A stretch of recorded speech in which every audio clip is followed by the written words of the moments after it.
Can you come get me, please? I can't be here anymore. On my way. Can you come get me, please? I can't be here anymore. Imagine standing outside your own sister's wedding, heels in your hand, the damp grass cold beneath your bare feet. You're wearing a navy dress your sister picked out for you, one size too small because she said it would motivate you. The zipper left a bruise on your ribcage that is still purple, 2 inches long. You know exactly how long it is because you measured it. You baked the $4,500 wedding cake. Lemon lavender, 4 tiers, 60 hours of your life. You piped every single sugar flower petal by hand, with tweezers, under a magnifying lamp, at 2 in the morning while your family slept.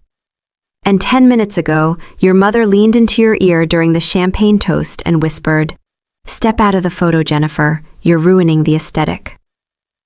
My name is Jennifer Smith. I am a pastry chef. I have been paying my family's bills for 3 years, and tonight, I finally understood that you cannot love people back to life if they have decided to stay dead inside. But here's what they didn't know, what nobody at that reception knew. 3 months ago, I made a phone call, and the man on the other end of that call, they should have been very, very afraid of him. Before we get into how Jennifer's night exploded, if you believe family should love you for who you are, not just what you do for them, hit that like button right now and subscribe to Christy J's story. Every like helps me tell more stories of justice and healing, just like this one. Okay, let's go. The concrete barrier was cold through her dress. Jennifer didn't care. She'd been sitting on it for 11 minutes. She knew because she'd watched the clock on her phone. The way you watch things when your brain needs something small and countable to hold on to. The wedding tent was 30 feet behind her. She could still hear it, a slow song now, something romantic, and the sound of it made her chest hurt in a way she couldn't explain. She looked down at her shoes, nude heels, block heel, sensible. Her sister had approved them. "At least your shoes are right," she'd said, looking Jennifer up and down in the parking lot 2 hours ago. "At least your shoes are right." Jennifer pressed her thumb against the name in her phone. It rang once. He picked up before the second ring. She didn't say hello. She just said, "Can you come get me? Please. I can't be here anymore." There was a pause. Not the kind that means someone is thinking. The kind that means someone is already moving. "Where are you?" "Parking lot, the east side. There's a concrete, I see it on the map, 14 minutes. Bongo." "Jennifer." His voice was quiet, steady, the kind of steady that costs something to maintain. "Don't wipe your face. Don't you dare. Let it all out right now. Because after tonight, you will never, not once, have a reason to cry like this again." She opened her mouth to say something practical, something like, "It's fine," or "Don't worry," or "I'm okay," all the things she'd been trained her whole life to say. Instead, she cried. Properly. The kind of crying that comes from somewhere below your throat, below your chest, from a place you've been keeping locked and bolted for years. 14 minutes later, 3 black cars turned into the parking lot. She hadn't expected 3. She hadn't expected any of this. Not him, not this night, not the way her whole life was about to turn on a single phone call made from a concrete barrier with no shoes on. But she was about to find out what it felt like when someone finally decided she was worth showing up for. 6 months earlier, Jennifer's bakery smelled like brown butter and cardamom. It was 6 in the morning. She had a commissioned cake due at noon, fondant work. 12 inches, 3 tiers, and she was in that quiet, focused state she only reached when the world hadn't woken up yet to need something from her. Flour on her forearms, hair pinned back, the only sound the soft hiss of the stand mixer and the rain against the front windows. She almost didn't hear the door. He ordered an espresso, no fuss, and sat at the counter near the window. He didn't look at his phone. He watched her work. Not the way customers sometimes watched, with that particular expression of mild surprise, as if they hadn't expected competence, but with genuine attention. Like someone watching a language being spoken that they didn't know they wanted to learn. Jennifer ignored him, the way she'd learned to ignore people who stared. 20 minutes later, a woman in a bright yellow coat walked in, took one look at the croissants in the case, and said loudly, to no one in particular, "These look like they've been sat on. I don't know why people rave about this place." Jennifer kept her eyes on her piping bag. Before she could say a word, the man at the counter set down his espresso. "She trained in Lyon," he said. He didn't raise his voice. He didn't even fully turn around. "If you're confused about why people rave about this place, there's a plaque on the wall to your left. It mentions the meilleur ouvrier de France. Take your time." The woman left without buying anything. Jennifer stared at him. "How did you know about the plaque?" He shrugged, lifting his cup again. "I read things while I wait." He came back the next day, and the day after. He never ordered more than an espresso. He always read the wall. On the fourth day, he left a card on the counter before he walked out. No name on the front, just a small gold emblem she didn't recognize. She turned it over. On the back, in handwriting that was small and precise, "For when you realize you're a lion living with hyenas." She stood there for a long time after the door closed behind him. Then she put the card in her apron pocket and kept it there for 3 days before she called. Sunday dinner at the Smith family home smelled like roast chicken and old tension. Jennifer had cooked it. She always cooked it. She'd been cooking Sunday dinner at this table since she was 19 years old, and their mother had decided that Jennifer's talent in the kitchen was, in fact, a household resource. Not a gift, not something impressive. A resource, like a dishwasher or a spare room. Her father sat at the head of the table. He was quieter than usual tonight, and Jennifer noticed it the way you notice weather, not with alarm, just with the low-grade awareness that something is coming. She watched his hands around his glass, big, careful hands. She remembered those hands. When she was 12 years old, a girl at school had called her the big one in front of a group of boys. Her father had found out, she never knew how, and he had gone to that school the very next morning and sat in the principal's office in his good coat until the girl's parents were called in and an apology was delivered. A real one, in front of Jennifer. She had loved him so much that day, she thought her chest would split. She still loved him. That was the problem.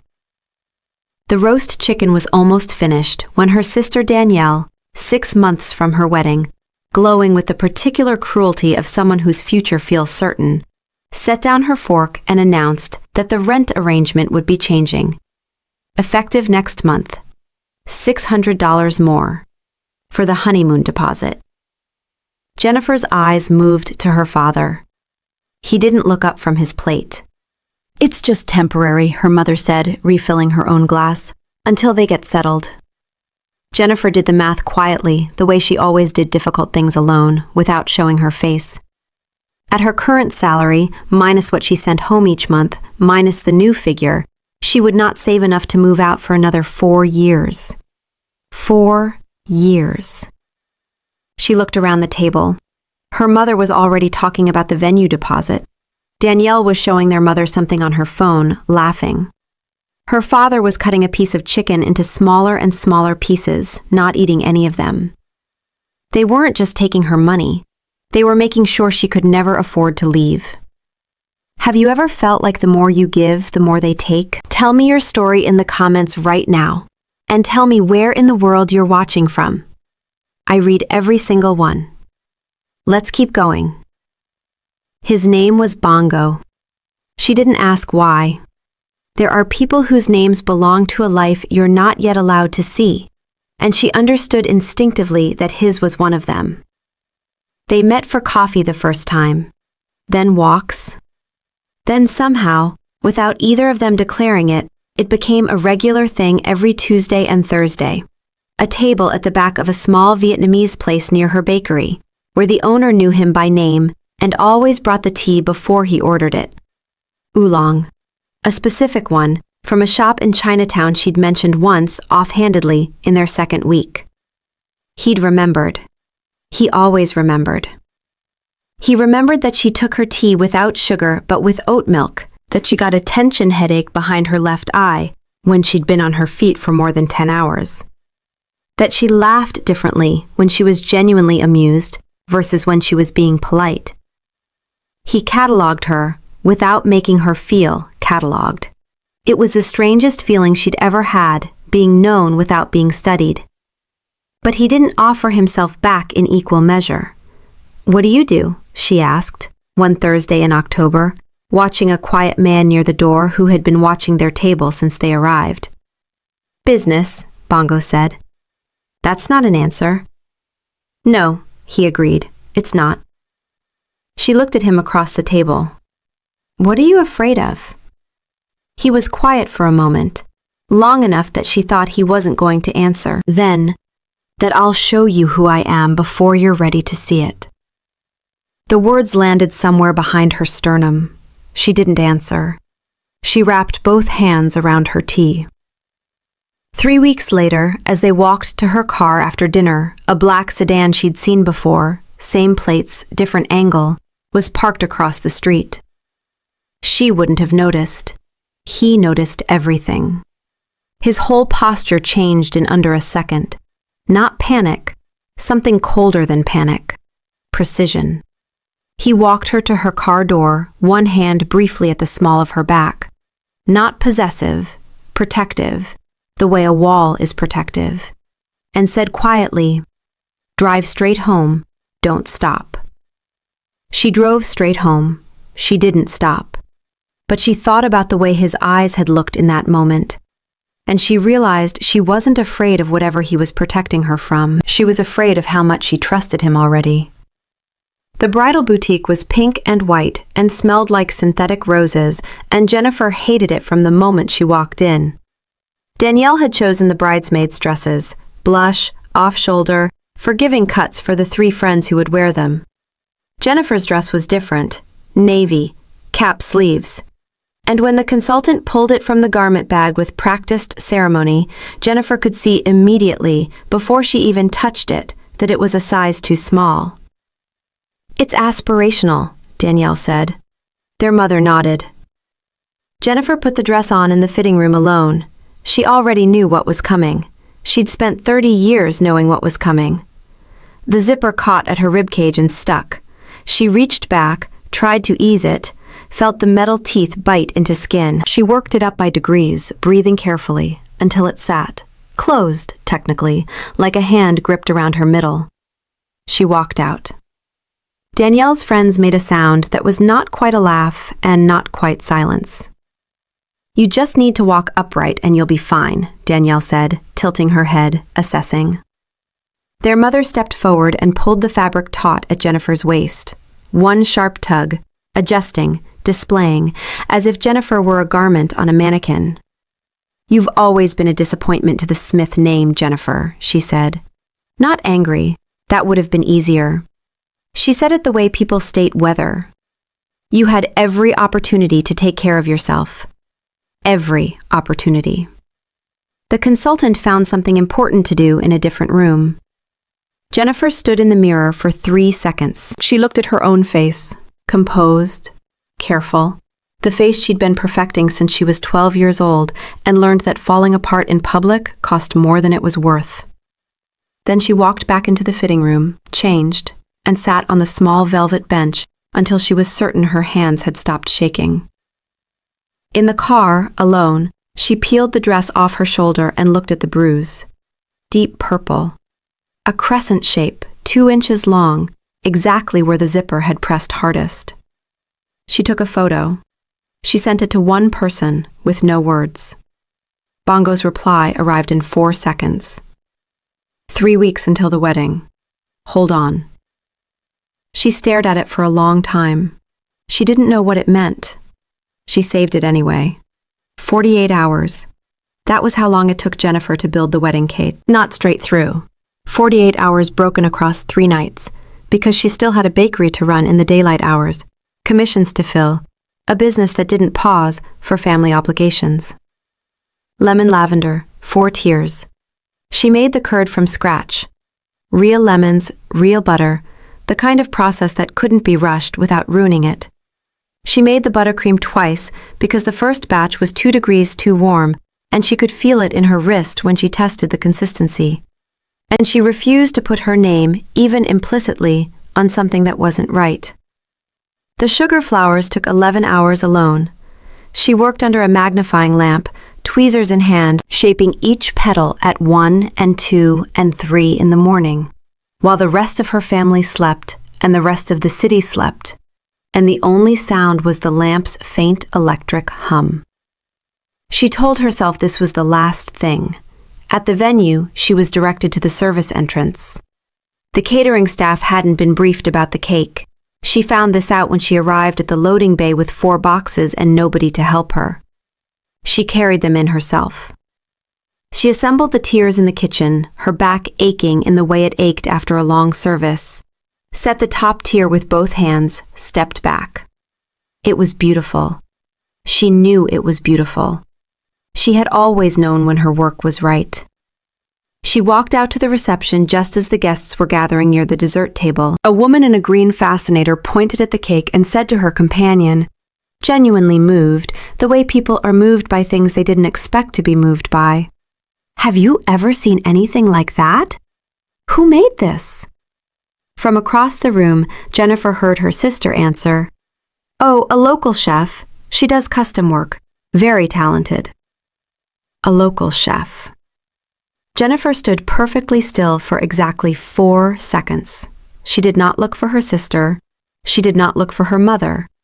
She looked, without realizing she was doing it, for the one person who had ever watched her hands and understood what they were worth.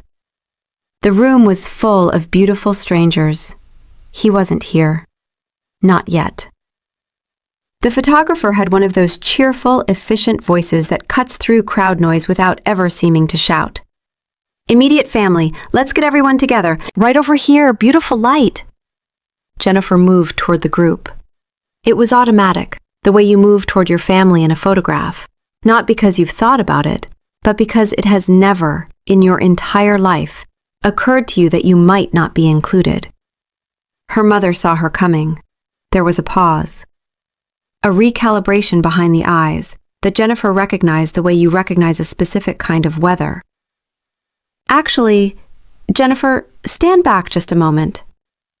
We'll do the immediate family first, then we'll get a big group one."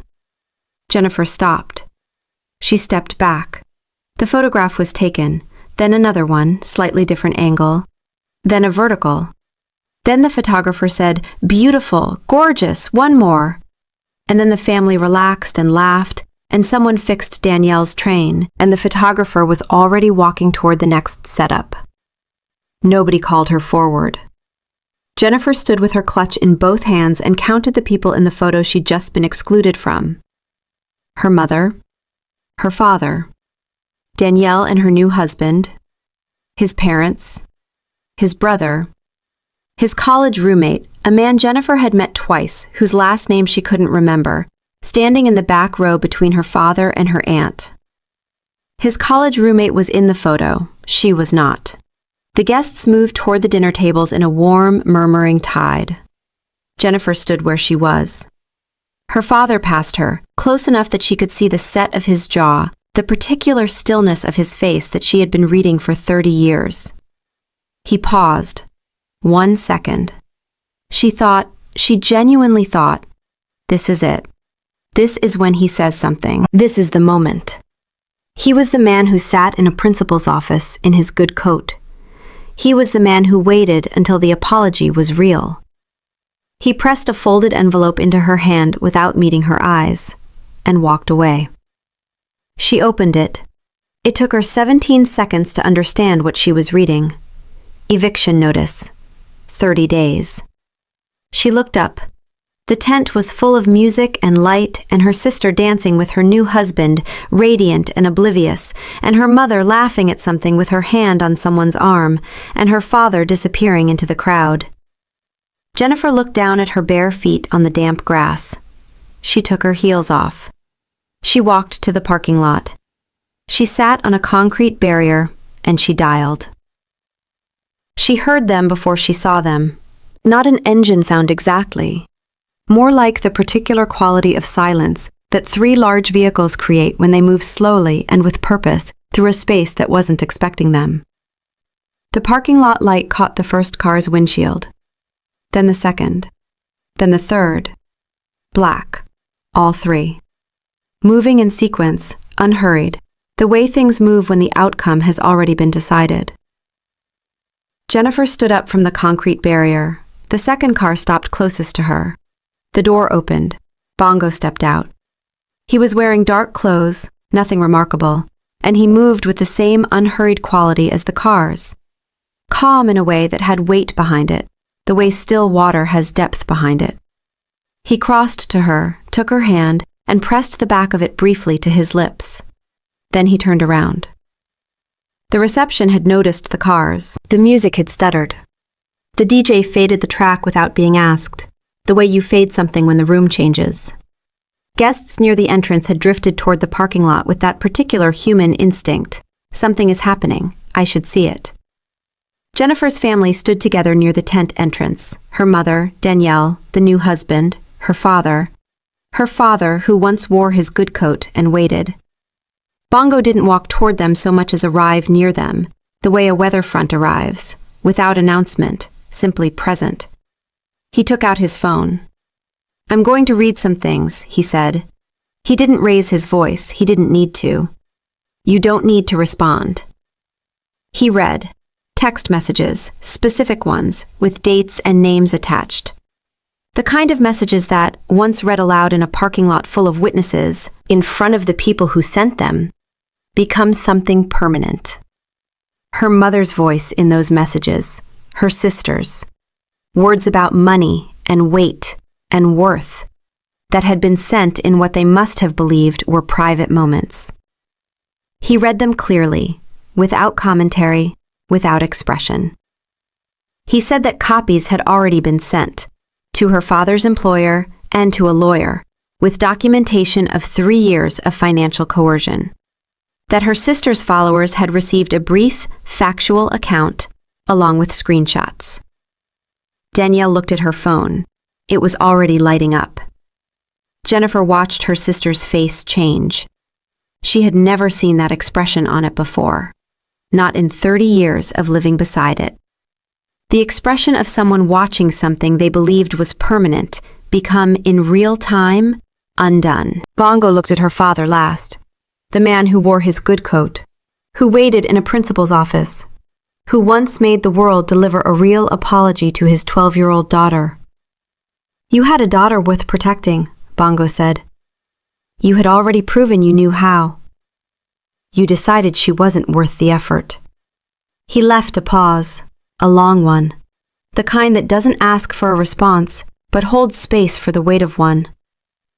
"I made a different decision." He turned back to Jennifer. She looked at him. This man she still didn't fully know, whose past she hadn't been shown, whose world she was only beginning to understand, and she made a choice. Not because he had rescued her, not because he was powerful, or because 3 black cars in a parking lot was the most cinematic thing she had ever witnessed. Because he had come when she called. Because he had read the plaque on the wall. Because he had brought the oolong without being asked, and remembered which eye her headaches lived behind.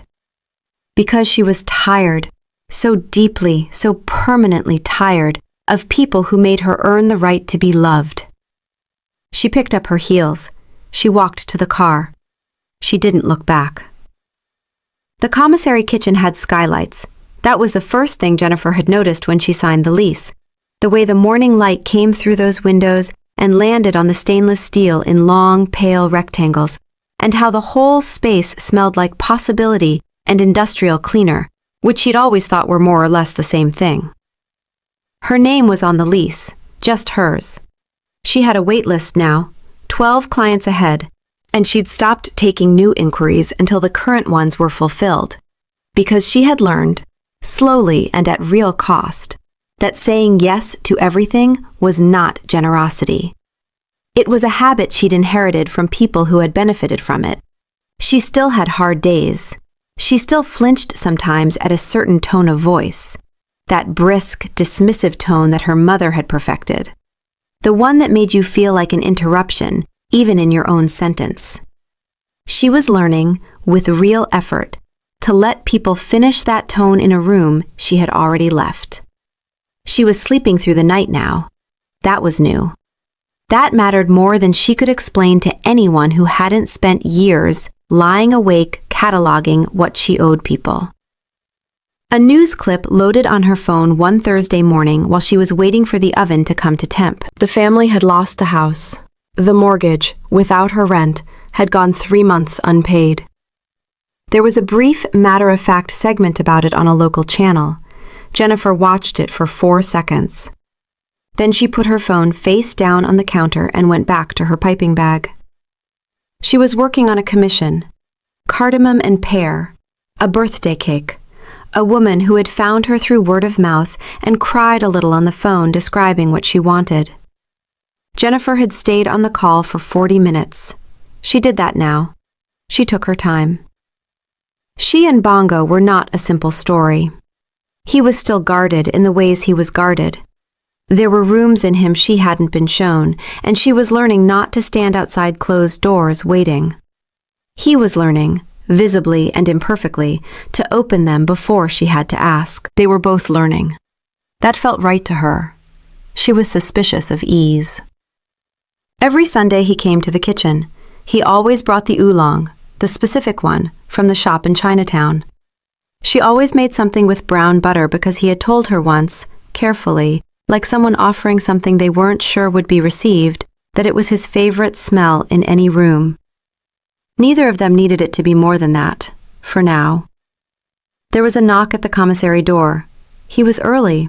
She could tell by the knock, 3 quick ones, the way he knocked when he was carrying something.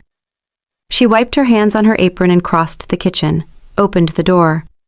He was holding the oolong, and in his other hand, resting in his palm with a casualness she recognized immediately as a disguise, was a small velvet box. He set it on the counter nearest the door.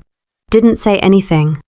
Looked at her with the expression she'd first seen across a bakery counter. Steady, attentive, waiting. "What is that?" she said. He shrugged, the way he shrugged when something mattered more than he was willing to demonstrate.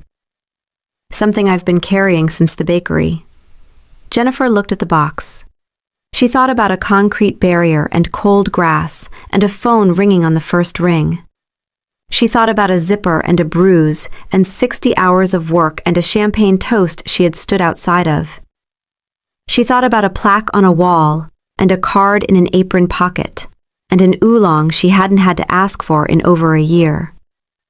She thought about her father's hands around a glass and a principal's office and an envelope pressed into her palm without eye contact. She thought about how far she had walked to get to this kitchen, this light, this name on this lease. She picked up the box. The past was not gone. It had become the ground she was standing on. And the empire, the real one, the one that was hers, was just beginning. Jennifer got her crown, and she built it herself. If you want more stories of women who walked through fire and came out with their names on the lease, subscribe to Christy J's story and click the video on screen right now. I'll see you in the next one.